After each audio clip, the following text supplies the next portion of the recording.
Presenting The Complete Orson Welles and the Mercury Theater on the Air in The War of the Worlds by H.G. Wells. This is Orson Welles, speaking from London. as the third man. Stand by. We'll be on the air in 15 seconds, Mr. Wells. Yes, I know. Stand by, everybody. Mercury Theater on the Air presents Orson Welles as Count Dracula in his own version of Bram Stoker's great novel, Who knows Dracula. what evil lurks in the hearts of men? The shadow knows.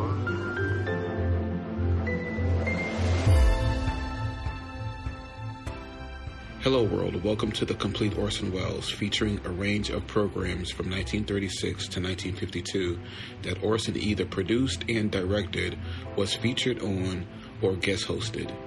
You can subscribe to my podcast to receive notifications of new posts.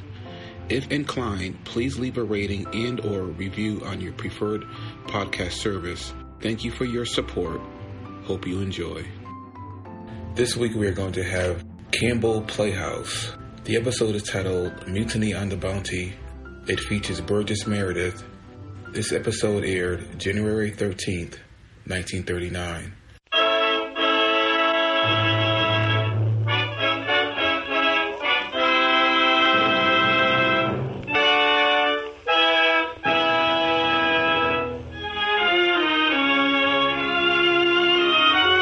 The makers of Campbell Soups present The Campbell Playhouse. Orson Welles, producer.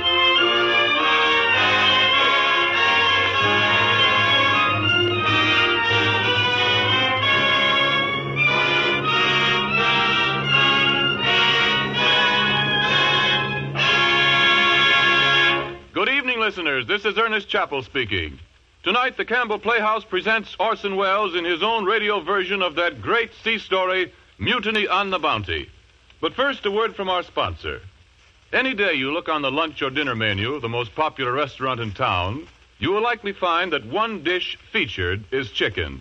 Ask the proprietor about this, and he'll tell you that chicken is a bestseller, not only with the regulars, but with people who are eating out in style. And it's true wherever you go. Chicken is usually first choice when the meal is to be something specially fine. I mention this because it seems to me the widespread liking for chicken is one reason Campbell's chicken soup is enjoyed so eagerly by families everywhere. You see, this soup is chicken through and through, so that as sure as you like chicken, you'll like Campbell's chicken soup. In the aroma that drifts up as this soup is set before you, there's an unmistakable promise of chicken. There's deep down chicken flavor in each spoonful as you taste it, and tender pieces of chicken meat, too. That's what makes this such a grand soup, the lavish emphasis on chicken. Why don't you surprise your family with Campbell's chicken soup for some meal this weekend?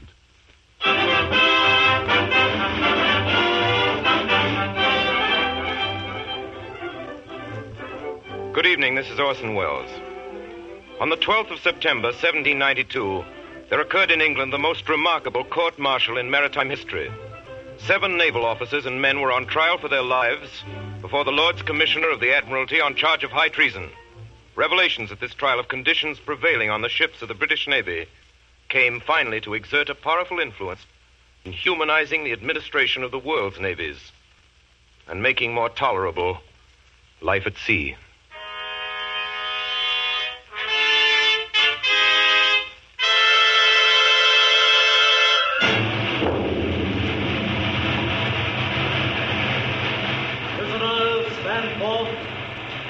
Roger Byam, midshipman. Here, sir. James Morrison, boatswain's mate. Yes, sir. William Purcell, ship's carpenter. Yes, sir. Thomas Burkitt, seaman. Yes, sir. John Mills, seaman. Yes, sir. Thomas Ellison, seaman. Yes, sir. You are here to be tried by a special court of naval inquiry assembled aboard His Majesty's flagship Duke under Article 19 of the Naval Articles of War, which read as follows. If any person in or belonging to the fleet shall make or endeavor to make any mutinous assembly upon any pretense whatsoever, every person offending herein, being convicted thereof by the sentence of the court-martial, shall suffer death. First witness of the Crown, Captain Bligh. Captain Bligh? Yes, my lord. Captain Bligh, Have you any statement to make to this court concerning the mutiny aboard His Majesty's ship Bounty while under your command in the Great South Seas? I have, sir. I have prepared a statement which I now beg the court's permission to read. The court will hear your statement, Captain Bligh. I respectfully beg to submit to the Lord's Commission of the Admiralty the information that His Majesty's armed vessel Bounty, under my command, was taken from me by some of the superior officers and men on the 28th day of April, 1789, in the following manner. Little before sunrise, Fletcher Christian, who was mate of the ship and officer of the watch, together with the accused and certain others of the crew, came into my cabin, and while I was asleep, seized me in my bed, and with cutlasses and bayonets fixed at my breast, threatened me with instant death if I spoke or made the least noise. I was hauled on deck in my shirt and without a rag else. The boatswain was ordered to hoist the launch out, and the officers and men who remained loyal were ordered into the boat. We then veered astern, all 19 souls. The boat was so lumbered and deep in the water that it was believed we should never reach shore. The size of the boat was 23 feet from stem to stern, rowed 6 oars. After considering our melancholy situation, I was earnestly solicited by all hands to take them toward home. Therefore, after commending our souls to God, I bore away for New Holland and Timor, across a sea but little known, in a small boat laden with 19 souls, without a single map of any kind, and nothing but my own recollection and general knowledge of the situation of places to direct us. After enduring dangers and privations impossible to describe, we sighted Timor on the 12th of June, and on the morning of the 15th before daylight, I anchored under the fort of the Dutch settlement at Kupang. This voyage, in an open boat, I believe to be unparalleled in the history of navigation. One thing I wish to add, that on the night preceding the mutiny, coming up on deck during the middle watch, according to my custom, I discovered Fletcher Christian, the ringleader of the mutineers, in earnest conversation with Roger Byam, midshipman, one of the accused. In the darkness of the deck, I was not observed by these men who were standing on the starboard side of the quarterdeck between the guns. Nor had I any apprehension at that time that their conversation was not innocent. But as I approached unseen, I saw Roger Byam shake hands with Christian, and I distinctly heard him say these words, "You can count on me," to which Christian replied, "Good. That's settled then." The moment they discovered me, they broke off their talk. I have not the slightest doubt that this conversation concerned the forthcoming mutiny. Is all, my lord.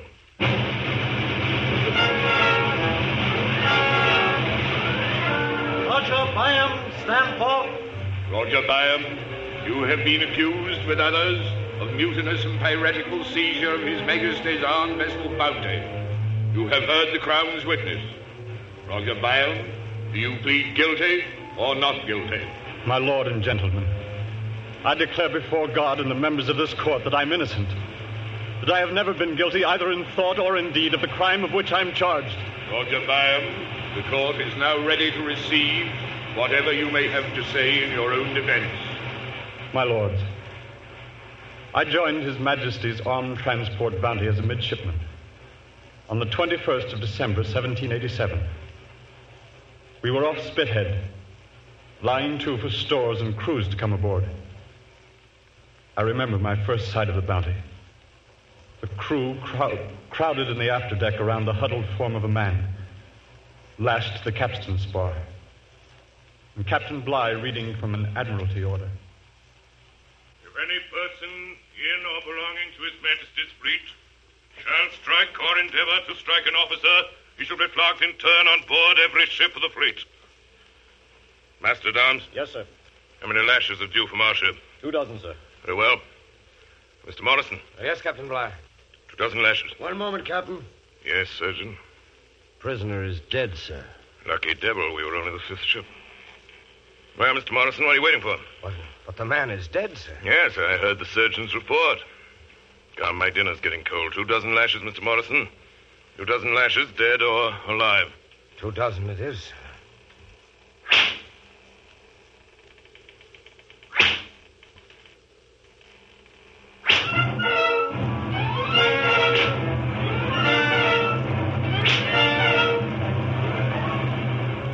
On the morning of the 23rd of December, with 45 officers and crew aboard, and as the guns of the fleet fired a farewell salute, the Bounty set sail for Tahiti and the great South Seas. Lieutenant Christian. Aye, Captain Bligh.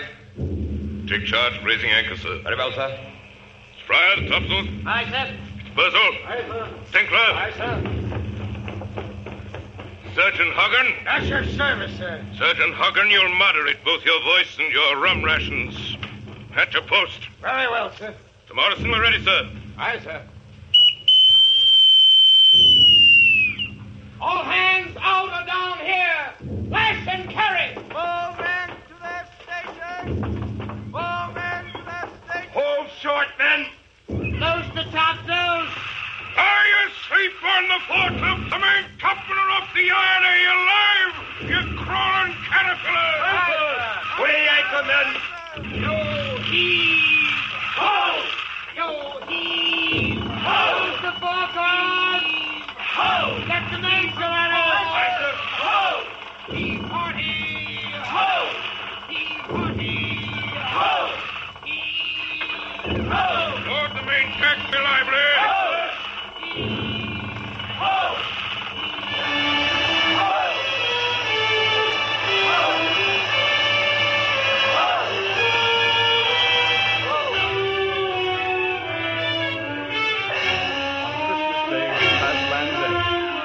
The Bounty headed away to sea with topgallant set. She was a small ship, as you know, of little more than 200 tons.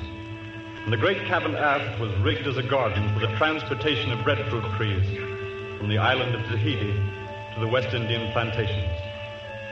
Thus, the ship's quarters were more than usually crowded, a circumstance which undoubtedly affected the temper of its company.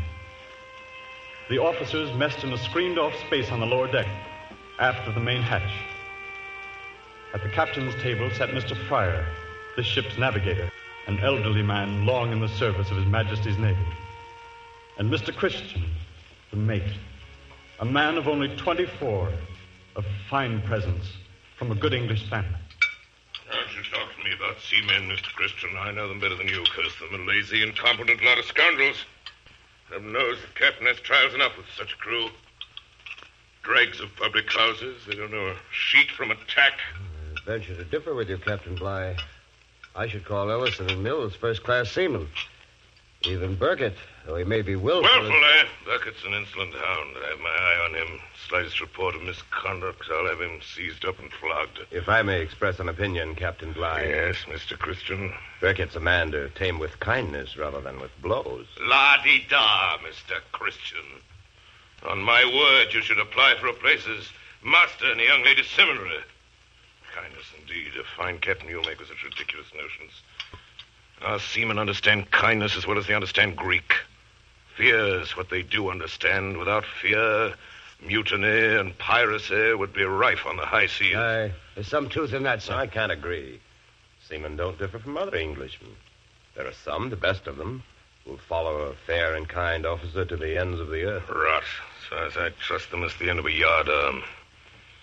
If you have to talk such nonsense, Mr. Christian, don't do it in my mess where I have to listen to you. Very well, Mr. Bligh. In the future, I shall dine where my opinions are more acceptable.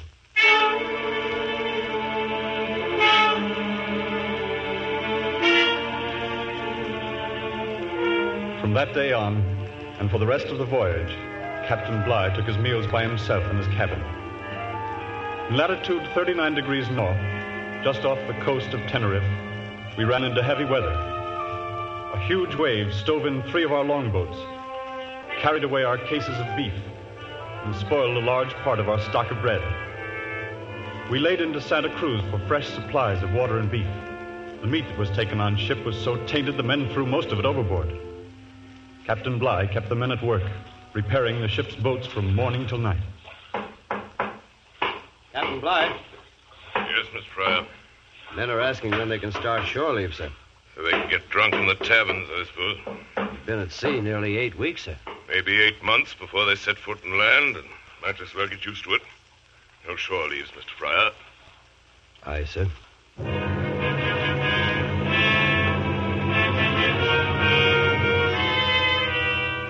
We left Santa Cruz at the end of February. We carried no purser. Bligh filled the office himself, assisted by Samuel, his clerk, a smug, tight-lipped little man who was believed to be the captain's spy. On Monday of every week, he and Captain Bligh opened up the casks and checked over the supplies in the storeroom. 18 pounds salt beef. 18 pounds, sir. What's wrong with that keg, Burgess? Seems like it's been opened, sir. Oh, so it has. Mr. Fryer, come here at once, sir. Mr. Fryer, Captain Bligh calling you, sir. Yes, Captain? One of these casks has been opened and 2 cheeses are missing. Well, they may have been short-waited when we were provisioned, sir. They were not, Mr. Fryer. I checked them. These cheeses were stolen. Well, perhaps you'll recollect, sir, that while we were at Spithead, a cask was opened by your order and the cheeses carried ashore. Hold your tongue, Burkett. This boat is manned by a pack of thieves. Surely, Captain, you don't think that You're all in collusion against me, officers and men. But I'll tame you, by heaven I will. I'll make you eat grass before I'm done with you. Samuel! Yes, sir? If the allowance of cheese is stopped, the officers too, mind you, until the deficiency is made good. Yes, Captain. And, Burkett, if I hear another word out of you, I'll have you seized up and flogged to the bone. Samuel, you lock the storeroom. Bring the keys to my cabin.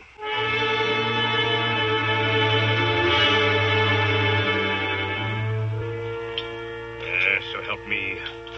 Bligh ordered those 2 cheeses taken out at Spithead. I can back you there, Burkett. I carried them myself. 2 cheeses and a cask of vinegar to Bligh's house. So that's the game, is it? Lining his pockets by starving us. Curse his blood. I'll be hanged if I do any more work on this ship. If he puts back our cheese rations. I'm with you, lads. No more work by any in this mess. And I'll give the word to Quintal's mess, and he'll pass it on. No more work. No more work. No more work. No more work. No more work.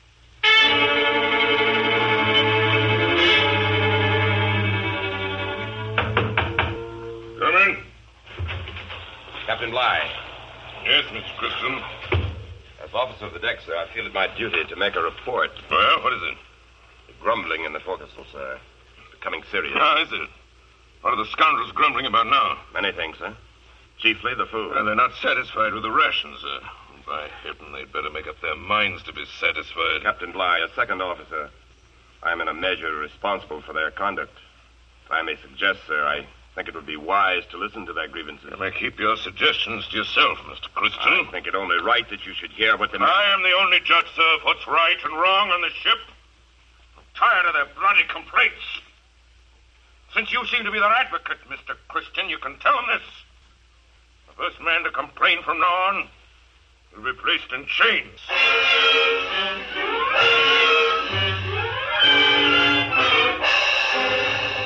About 100 leagues off the coast of Brazil, the wind chopped around to north and northwest, and the Bounty lay becalmed. Here, another incident occurred to aggravate the resentment of the men. We'd been at sea 6 months, and for 10 weeks now, outside of the officers' mess, there had been no fresh food of any sort on board the Bounty. Taking advantage of the calm, the crew employed themselves with fishing for shark, with pieces of rotten pork for bait. There he goes, look, the shark! Right under the bows. Give him the bait there. Slack the line. He's thinking of lads. Look hard. Got him, Burgess? Hook, by heaven! He's on. He's a big one. Don't let him lose. Hammerheart is on deck with him. Heave ho! Heave ho! Here he comes. He's a big one, all right. Heave ho! That'll settle him straight now. At him, boys. At him with your knives. Slice him up, man. Careful there, Mills. That cutlass. Watch where you're cutting. Shark meat's good eating. It's better than dried dog's meat any day. Look out. Someone's coming. It's Samuel. Samuel. Captain's spy. He doesn't get a scrap of the shark's meat. You hear, men? Not a scrap. A fine catch, eh, man? I say it's a fine catch of fish you got there. I must have a slice. Eh, Mr. Burgess? So you must have a slice, Mr. Samuel. Well, I must have a glass of grog and a stiff one, too. If you eat shark today... Come, my good man. You have enough fish there for a dozen. You have enough grog stored away for 1,000, by heaven. It's for the captain's table I want it. Catch him a shark yourself. This is mine. He gets the best of the bread and the pick of the junk cask as it is. You forget yourself, Burgett. Come. Give me a slice. That large one, and I'll say nothing. Devil with you. You take your slice right in your sneaking face.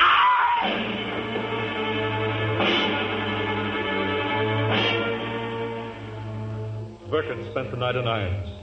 His messmates saved in their entire allowance of grog to fortify him against the flogging they knew to be inevitable.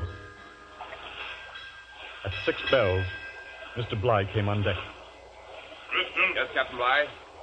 Call all hands on deck to witness punishment. Yes, sir. All men on aft deck, Orson. Aye, Mr. Christian. All hands out on deck! All hands! All hands, sir! All hands! I report all men on deck, Captain Bligh. Very good, Mr. Christian. Rig the gratings, Miss Purcell. Gratings are rigged, sir. Thomas Burkett, step forward. Anything to say? No, sir. Strip! Norton, seize him up. Seized up, sir. Thomas Burkett, for mutinous conduct, I sentence you to 3 dozen lashes. Morrison. Yes, sir. Mr. Morrison, see that you lay on with a will. Report to me at breakfast when you're done. Yes, sir.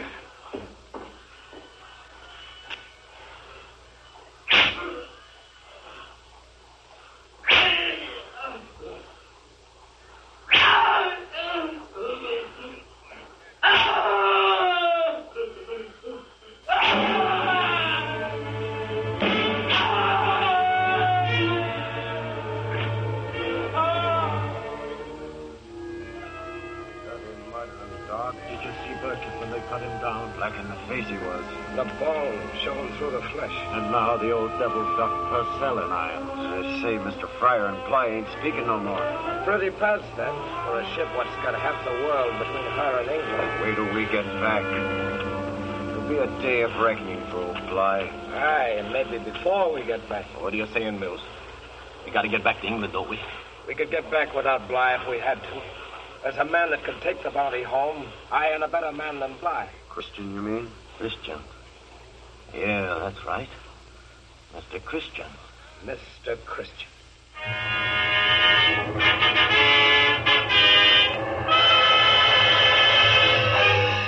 Fortunately for Captain Bligh, a gale blew up that night, and all hands were kept busy keeping the ship from being swamped. Day after day, we scudded before strong westerly to southwesterly winds, carrying only the foresail and close-reefed main topsail. At last, on the 20th of November, we rounded Cape Horn. 5 weeks later, we sighted the first coral reefs and saw the great mountains of the island of Tahiti. Land ho! Land to the starboard! Land to the starboard! Mr. Christian. Yes, sir. Taking sounding. Yes, sir. Mills. By the mark 8, by the deep 7, water shoaling. Fair anchor. Yes, sir. Morrison, all men to their stations. All men to their station! Well, there it is, Mr. Christian. The Isle of Tahiti. Long, hard voyage. By heaven, there it is at last. Looks like a beautiful island, Captain Bligh. It is. Captain Cook, under whom I sail these waters, loved it. Only next to England. Were I an old man and my work done, I should ask nothing better than to end my days under its palms. Mr. Christian. Yes, sir. Sounding. Mills.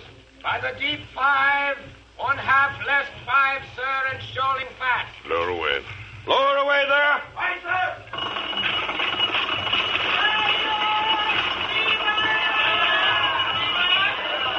David's coming aboard, sir. Lower the line. Aye, sir. Mr. Christian. Yes, sir. Set a watch. See that those thieving yellow devils don't steal anything when they come aboard.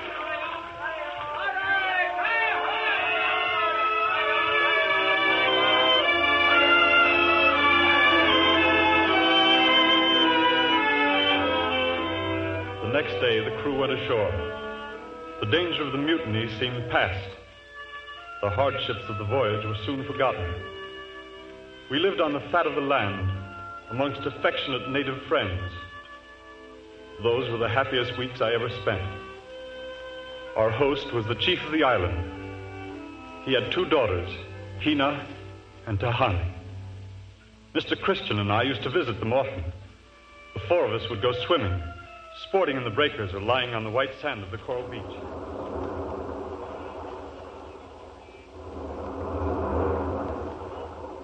Hina. Yes, Byam. The tide is high. Swim with me out to the reef underwater. How about it, Christian? Oh, Byam, you're not lazy enough for the South Seas.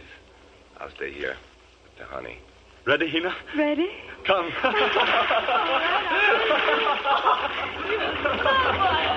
You English, you swim like frogs. I'll show you when we get to the reef.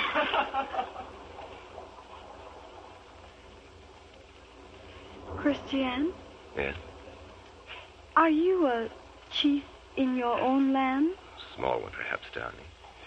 I knew you must be. And have you no wife? None. I have no husband. Downey. Why do you stop? Tehani is listening. When the ship sails, Downey, I must go with it. But it will be 2 moons before the ship sails. 2 moons are soon past, Downey. We have a legend, Christian, here in Tahiti, that time is a long lizard that sleeps with its tail in its mouth. And to those who keep their hearts within its circle, no harm can come. No harm will come, Downey. What are you doing with those flowers? Tehani make a wreath to go around your neck. White flower, long stem. What do you call it? This one, the tafano. Looks like the lotus. In my country, we have legends too, Downey. In my country, they say a sailor who once tastes the lotus never goes home.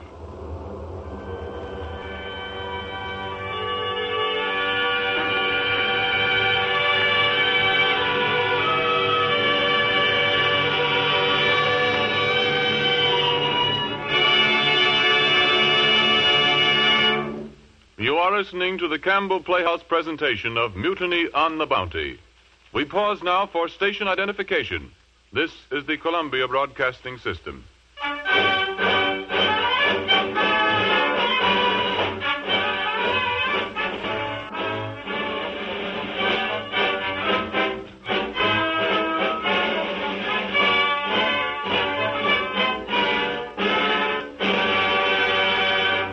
This is Ernest Chappell welcoming you back to the Campbell Playhouse. In a minute or two, we will resume our presentation of Mutiny on the Bounty, starring Orson Welles. Meanwhile, may I say a word or two about mutiny in another form? Over many years, modern genius has been showing women the way to give their families better food with less kitchen time. And call it mutiny or call it evolution, women have been quick to take full advantage of these benefits for their families and themselves.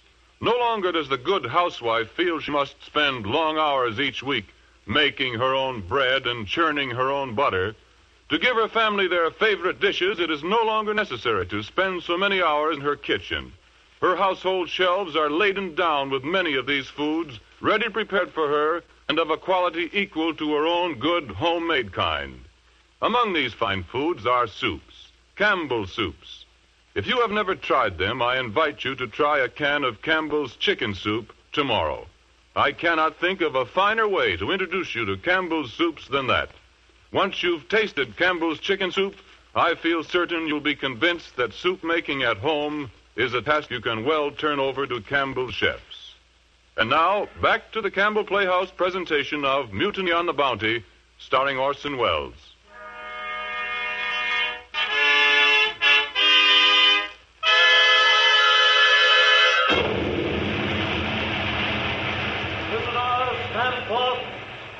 Roger Byam, midshipman. Yes, sir. James Morrison, bosun's mate. Yes, sir. William Purcell, ship's carpenter. Yes, sir. Thomas Burkitt, seaman. Yes, sir. John Mill, seaman. Yes, sir. Thomas Ellison, seaman. Yes, sir. Roger Byam, have you anything further to say in your defense? I have, my lord. Toward the end of March, it became evident to all hands that the Bounty would soon sail. More than 1,000 young breadfruit trees in pots and tubs had been taken on board. The relaxation of discipline now came to an end. Captain Bligh ordered Samuel to seize all the gifts which the friendly natives had given the men. With abundance around them, the crew were again put on slender rations. 2 of them, deserted to the hills, were caught and severely flogged. On our last visit ashore, Mr. Christian was more than usually silent.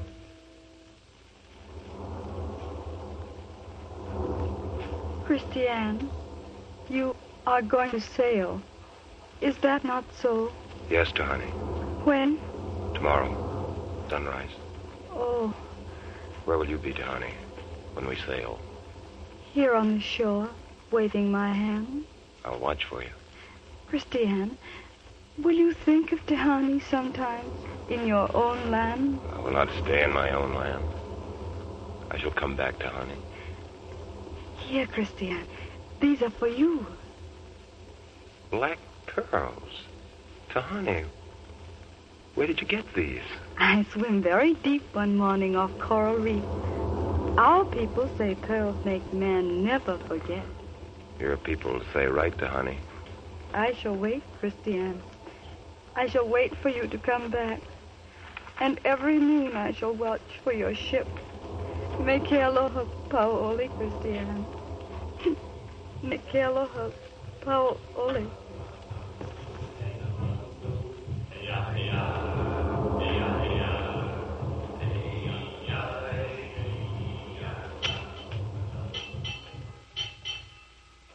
Mr. Christian, Mr. Byam, you're late, both of you. I'm sorry, sir. I didn't realize... Is that no definite time for our return, Captain Bligh? Now, wait a minute. Sure he'll be back by 4 bells. What you got there, Mr. Christian? Some gifts, sir, from our friends on shore. Mr. Samuel, Yes, Captain. you will take charge of these Indian curiosities which may be useful for trading in other islands. Yes, sir. One moment, sir. These things were given me as gifts for members of my family in England. Mr. Samuel, who heard my orders. Your bundle, Mr. Christian. Captain's orders. Very well, then. Take it. Mr. Christian, you still have something in your hand. Go on, let me see what it is. Well, pair of pearls. They appear to be remarkably fine stones. Yes, sir. Give them to Mr. Samuel, please. Black pearls are highly prized in the Friendly Islands where we shall do some trading. Surely, sir, you won't take these. They were given to me by a very close friend. Hand them over to Mr. Samuel. Captain Bligh, I've obeyed every order you've given me, and some of them with the utmost distaste. But this I refuse. I intend to keep this gift, sir, as long as I live. Very well, Mr. Christian. I accept your refusal, and I shall remember it.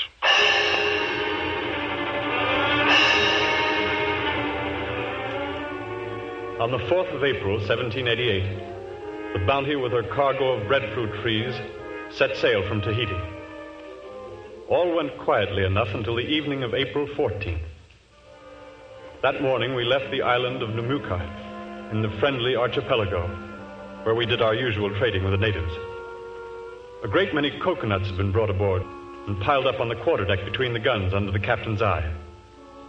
At about noon, some of the coconuts were found to be missing.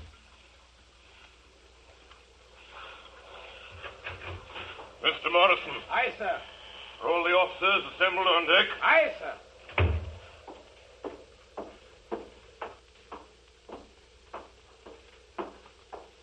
Gentlemen, attention. I regret to inform you that several coconuts have been stolen. I expect you to help me find the culprits. Well, speak up. Speak up! Some of you must know the guilty party. Mr. Christian, step forward, please. I wish to know the exact number of coconuts you purchased for your own use, Mr. Christian. I really don't know, sir. Oh, you don't? But I hope you don't think me so mean as to steal yours. Yes, I do think so. You must have stolen some of mine. You'd be able to give a better account of your own. You may be officers, but you're rascals and thieves. The lot of you. I'll break the spirit of every man of you. You'll wish you'd never seen me before we reach the Indies. Mr. Samuel. Yes, sir. You'll stop the officers' grog until further orders. And instead of a pound of yams per man, you'll issue half a pound to all the messes. Understand? Yes, sir. And by heaven, I'll reduce you to a quarter of a pound if I find anything else missing. Make you crawl on your bellies for that.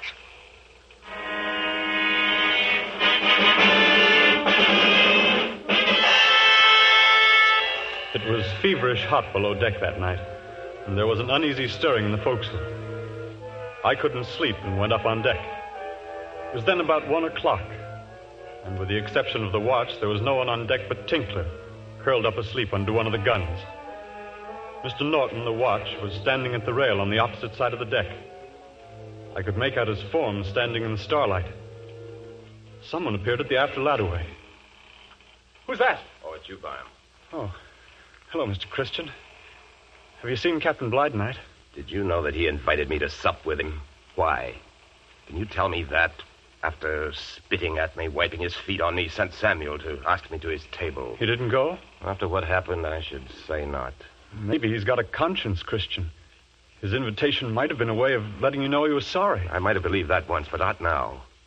Byam, we're in his power, officers and men alike. He considers us so many dogs to be kicked or fondled as he pleases. There can be no relief, none, not till we reach England. Heaven knows when that'll be. Heaven knows if I can stand it till then. Heaven knows if the men can stand it. Byam. Yes, Christian? Something I wish you'd do for me. On a voyage like this, one never knows what may happen. If for any reason I should fail to reach home, I'd like you to see my people in Cumberland.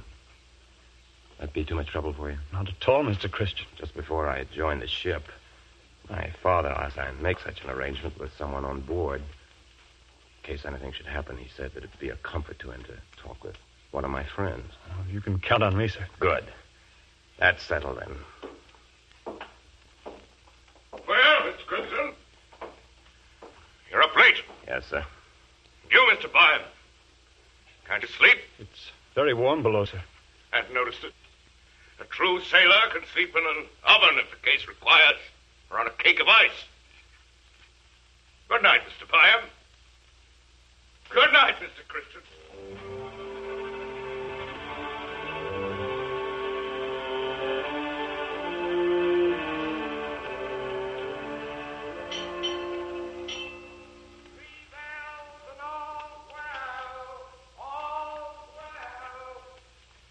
Smith, wake up. It's 3 bells. Burgess, where's the other lads? Thompson's gone to the arms chest. Come with me and be quick about it. Aye, that and I will. Coleman. Oh, Coleman. Huh? What do you want, Thompson? Key to the gun locker. Hurry, man. It's hanging above the hatch. Thompson, is that you? Aye, Burgess. What did you get, man? 10 muskets and a brace of pistols. Pass them around, mate. Smith? Aye, I'll take one. Quinto? Aye, give me one with a bayonet. Ellison. Thanks. Churchill? Aye, I'm with you. Where's the rest of the lads, Burgess? On the aft deck. They see Mr. Christian. Aye, we need Christian, we do. He's the man that'll rid us of that swine. Aye, Christian.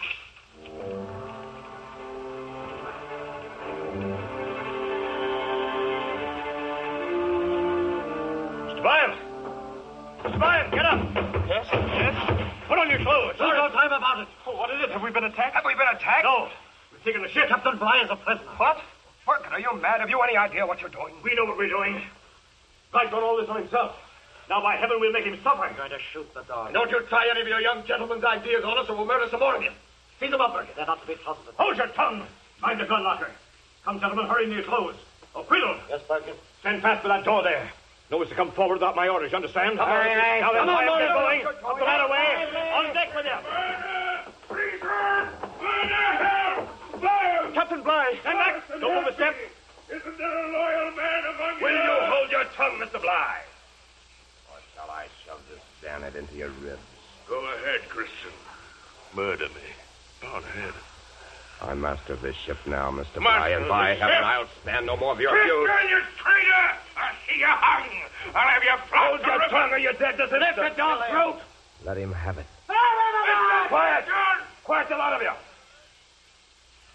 I'll give the orders on this ship.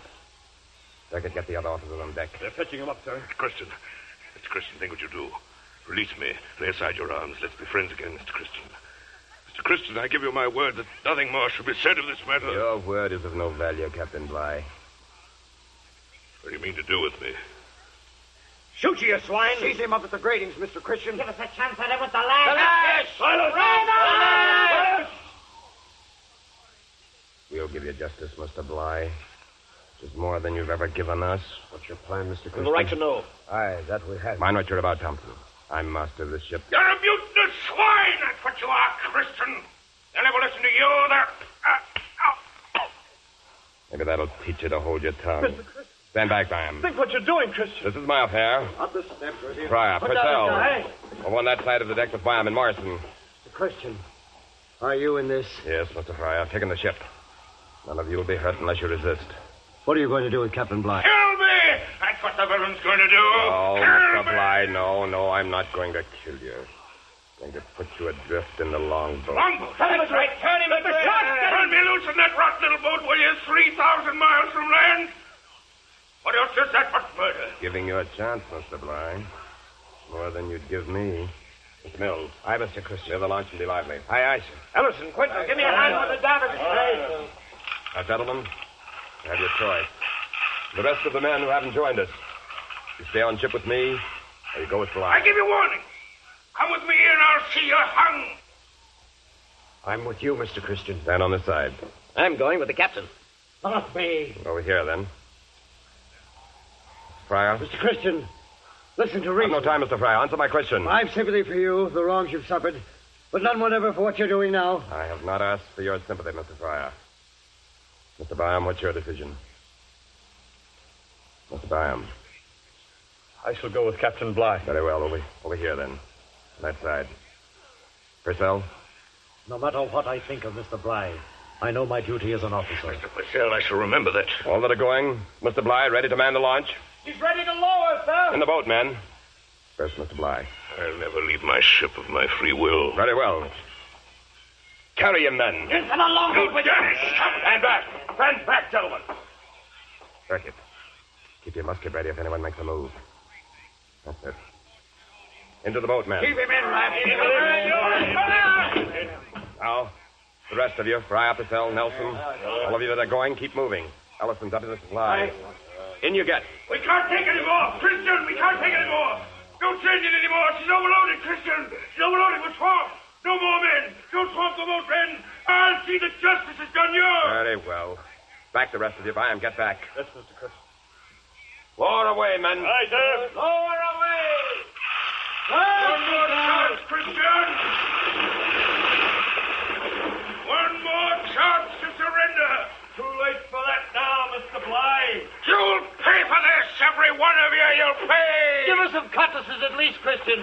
Some mats. Ellison, throw down some cutlasses. Aye, sir. Are these all the arms you'll give us? You'll get a belly full of lead. Now, I'm turn on the swivels on him. Give him a whip of grape. I may certainly will. Wait from that gun, Quibble. I'll put you in irons. Cast off there below. You scoundrels! Murderers! Traitors! I'll have vengeance on you. I'll see you swing the yardarm before 2 years have passed. If I have to go to the edge of the earth to get you.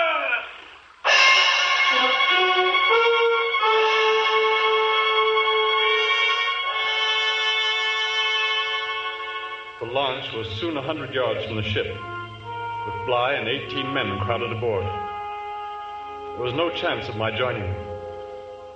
A northeast breeze freshened, and the Bounty began to gather way. Under Christian's command, we put back to Tahiti. There we parted. It was his intention to turn his back forever on civilization and settle in some remote island in the South Seas. The rest of us well determined to return to England. With him aboard the Bounty went 8 members of the crew, 8 native women, and Tahani, his wife. The last I saw of the Bounty, she was standing off the shore of Tahiti with all sails set, heading north into uncharted waters where the light easterly breeze had been.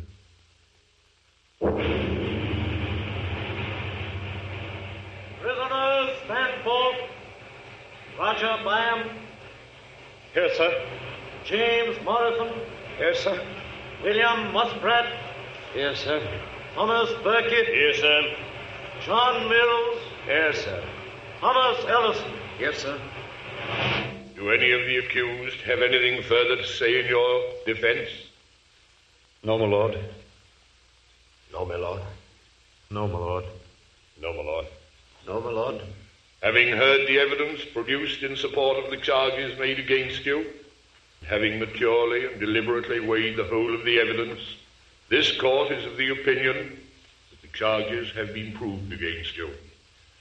It doth therefore judge that you shall suffer death by being hanged by the neck on board any of His Majesty's ships of war, not later than 1 month from this date, and at such a time and such a place as the commissioners for executing the office of Lord High Admiral of Great Britain and Ireland shall, in writing, under their hands, direct.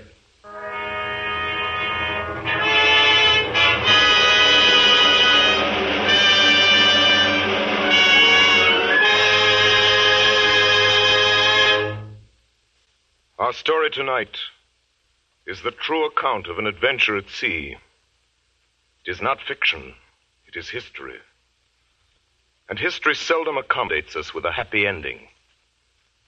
The boundaries of fact reach farther than the boundaries of romance.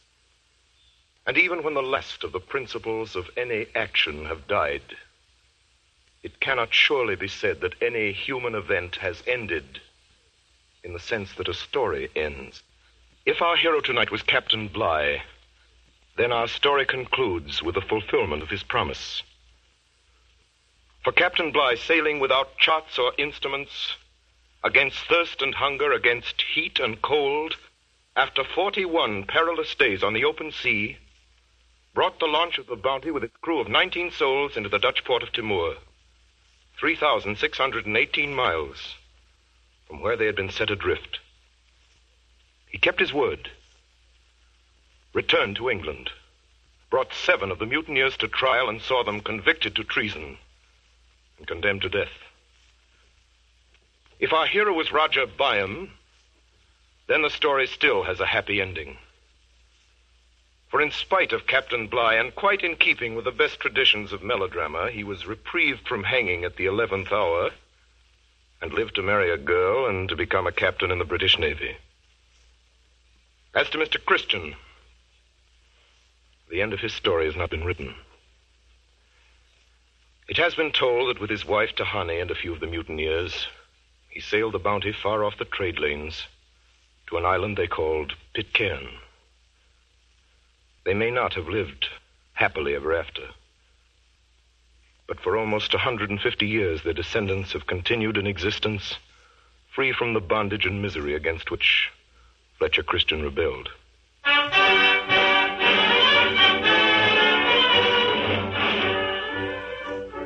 In a moment or so, Orson Welles will return to the microphone with his guest of the evening, Mrs. Dorothy Hall, a person who has had direct contact with the descendants of the mutineers and who has been recently and dramatically associated with life on Pitcairn Island.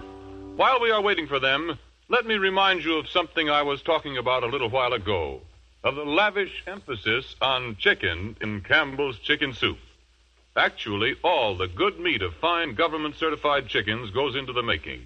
The broth bubbles slowly and softly in shining kettles until it takes on a golden glint, and the flavor of chicken is rich in every drop. Pieces of chicken meat, cooked deliciously tender, go into the soup, too, along with snowy rice. Every woman knows that the merit of a chicken soup depends on the amount of chicken used in making it. And since that is so, then as surely as you like chicken, you'll like Campbell's chicken soup.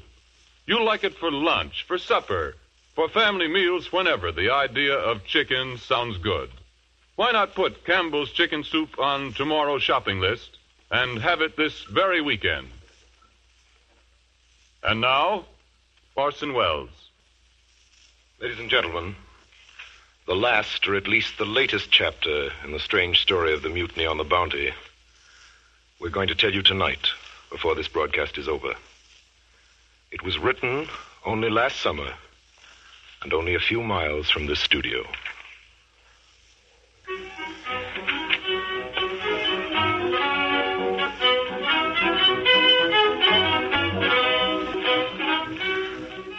Hack is a taxicab. It is also what you call a writer if you're mad at him. Quack is what Donald Duck says, and what you should never call a doctor. Ham is the most distinguished reference you can make to an amateur radio operator. But there are two kinds of hams, and smile when you call a radio actor a ham. Say ham to Mrs. Dorothy Hall, however, and she'll just smile. I'd like to make this quite clear before I go on. When you say radio ham to me, it is either dramatic criticism or fighting words, depending on how big you are. But okay around Mrs. Hall, because ham is just a pleasant reminder in the queer vernacular of her own people that she has passed tests A and B of the Federal Communications Commission and belongs to the elect among amateur radio operators of the world. Mrs. Hall's kind of ham pioneered radio. Mrs. Hall's kind of ham stays up late and gets up early, eats irregularly, rescues flood victims, and talks like an E. Phillips Oppenheim spy into an H.G. Wells machine, thinking nothing of such phrases as QRM, QC, QRT, and QSL, the exact meaning of which I am not entirely certain.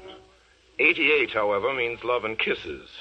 This I have committed to memory in several languages. 88. Y15KG is what Mrs. Hall assures me she calls His Royal Highness Crown Prince Faisal Gossel of Iraq. I said Crown Prince Faisal Gossel of Iraq.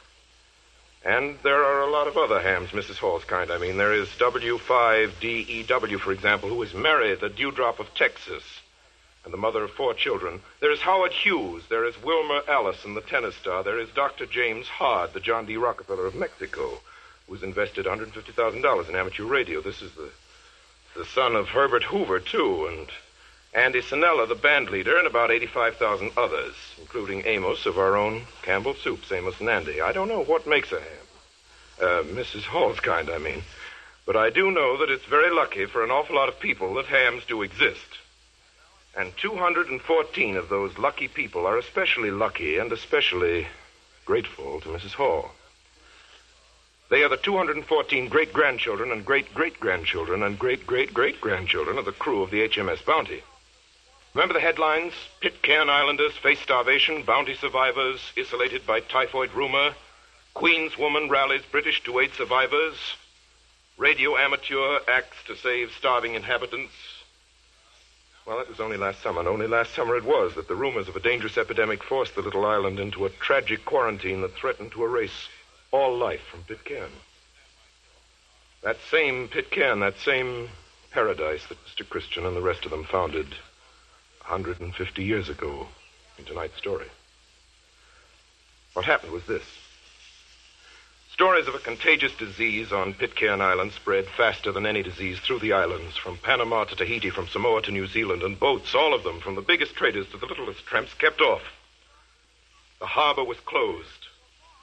Pitcairn Islanders watched them, boats with food and, most vital, with medical supplies, sail past them almost within shouting distance and away into the sky.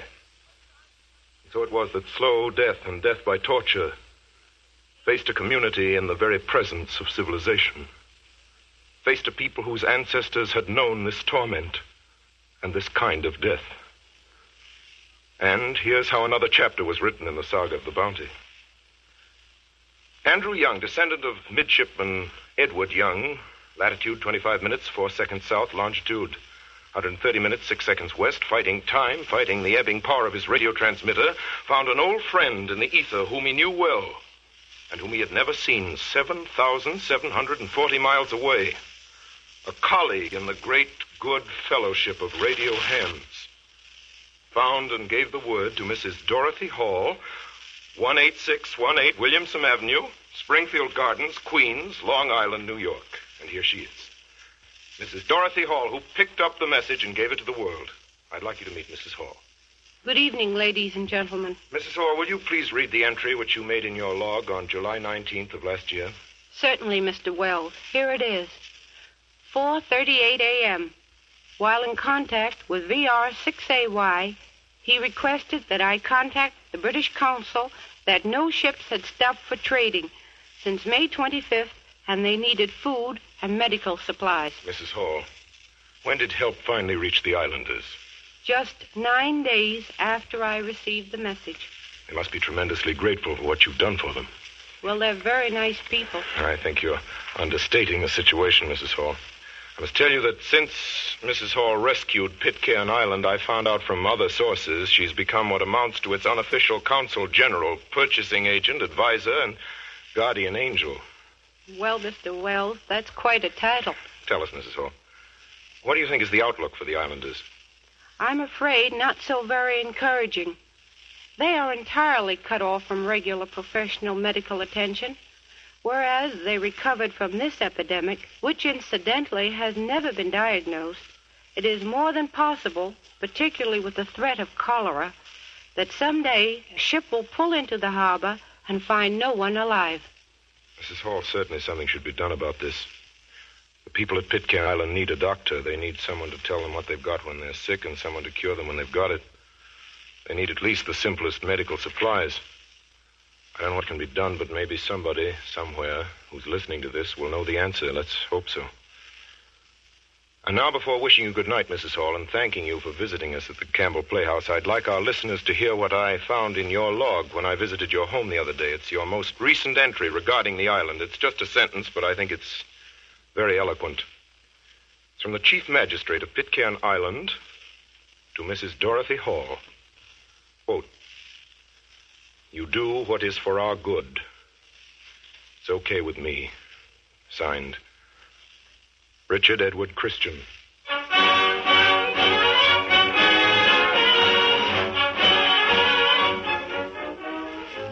And now, ladies and gentlemen, just before I lose my voice and just before we say good night, just a minute of next week's story. A preview is what the movies call it. Music, if you please, Professor Thurman.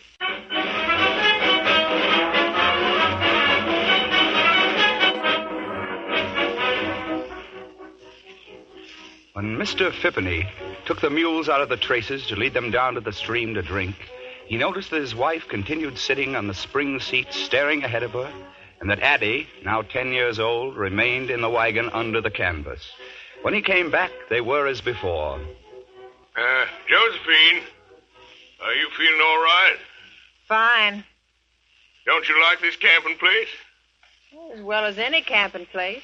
Well, what about supper? I don't plan to cook any more suppers in this fine, free out of doors. Well, how come? Tomorrow, Addie and I is going back to some town to live or die. Some town like Natchez. And leave me? We two are going back to that town to live or die. Perhaps Mr. Phippeny's poker playing, in spite of his wife's frequent corrosive remarks about it, had given him some helpful training. At any rate, Mr. Phippeny leaned down and began pulling at Breekstill's long ears. Breekstill? We all want to go to town, we do. We're ashamed of the old wagon. Who are we anyhow? Well, we're the chicken wagon family and ain't got no home except only it's we can't be chicken wagon people no more. It's disgraceful. We're ashamed. We're going to town, we is, Breakstill, and hey, we're going to town. And by dogs, we're going to the biggest downtown in the world. We're on our way to New York City. Mrs. Phippeny screamed.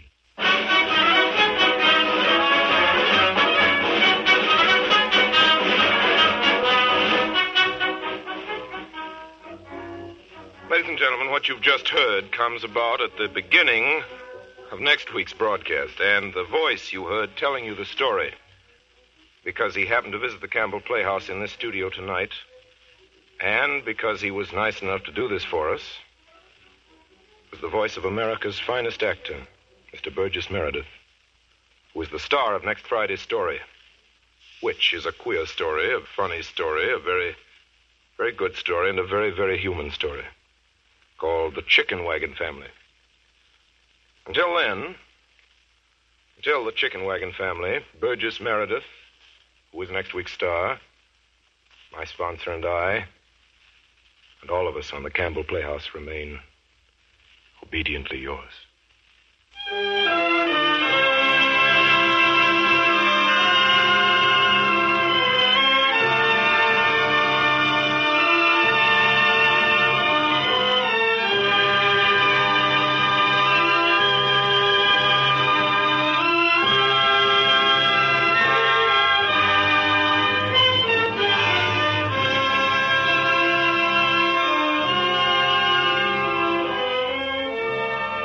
In tonight's broadcast of Mutiny on the Bounty, Captain Bligh was played by Orson Welles. Roger Byam was played by Carl Frank. Joseph Cotten was Fletcher Christian. Thomas Burkitt was played by Ray Collins. Mr. Fryer by Frank Readick. Morrison by Myron McCormick. Edgar Barrier was Purcell. Richard Wilson was Thompson. William Allen was Samuel. And Memo Holt was Tahani. Don't fail to listen in next Friday night when Orson Welles brings to the Campbell Playhouse Burgess Meredith in that lovable, laughable bestseller of a dozen years ago, The Chicken Wagon Family.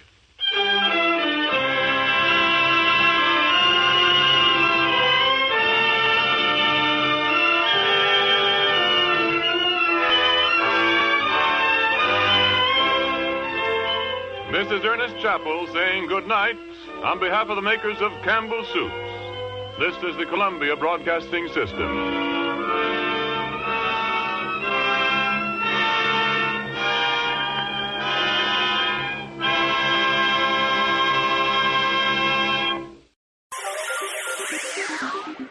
Thank you for listening to and showing your support for my podcast. If you would like to receive notifications of when new episodes are posted, please subscribe to my channel. Subscriptions are 100% free, and they really help me get an idea of how I'm doing. You can also go to my website where you can listen to all of my podcasts for free, and you can also download the episodes for free. The website is otr.duane.media. There is also donation information on there if you want to show your support or become a patron. You can email me at info@otr.duane.media. I'm also on Instagram at duane.otr. Well, hope you enjoyed, and until next time, stay safe, wish you well, and as always, peace.